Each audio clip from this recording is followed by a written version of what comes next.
Hello, welcome to Moments with Melody. I am Melody Thompson, the founder and therapist for Creative Care Solutions.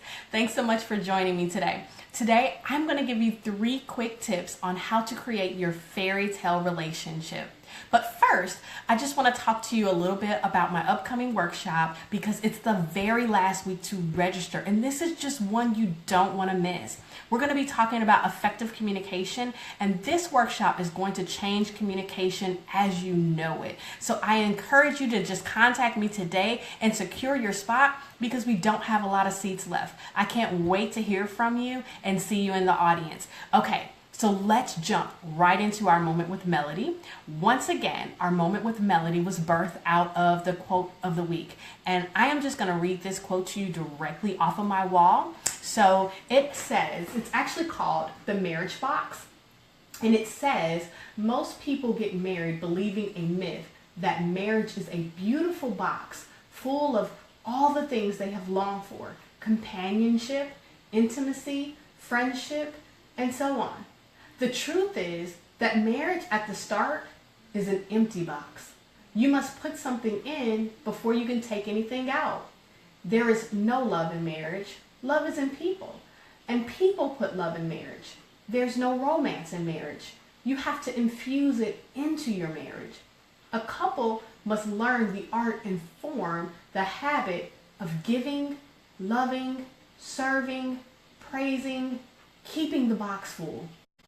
If you take out more than you put in, then the box will be empty.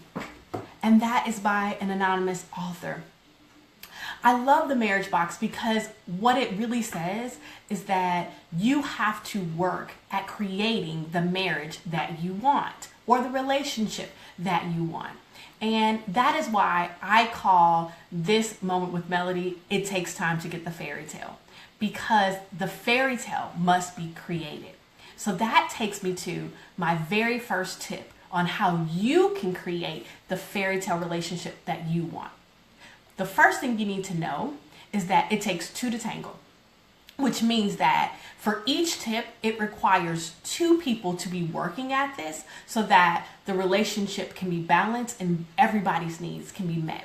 Okay, so here's tip 1. You have to get to know your significant other.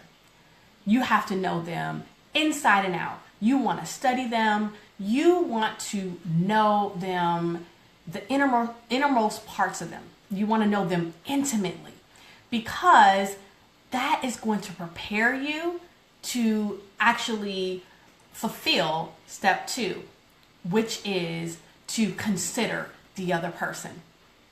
You can't really consider the person if you don't know the person. So as you get to know the person that you're in a relationship with, then you start thinking about the things that make them happy and the things that don't make them happy. And you start implementing different things in your relationship that actually makes them happy because you're considering them, you're considering their thoughts, you're considering their feelings. That could be closing the toothpaste and making sure that you use it from the bottom instead of the top, or the top instead of the bottom. It could be the little things or it could be the big things. But you want to make sure you are considering the person that you are with and that you definitely get to know them so that you are able to consider them. And my last tip I want to give you is that you want to maintain a positive perception of that person, because negativity breeds negativity. So you want to make sure that you are always looking at this person through a lens of love, which means that you expect the best out of them. You believe the best about them. And when you think about them and you interact with them, you do it in a positive manner because you look at everything they do from a positive lens instead of a negative lens. If you apply these 3 tips, then I believe you will be able to help create the fairy tale relationship that you are looking for. If you need help applying any of these tips, then feel free to call me or contact me. My contact information is in the description bar, and I will be happy to help anytime. Well, I hope you've enjoyed this moment with Melody, because I sure have, and I look forward to talking to you guys next time.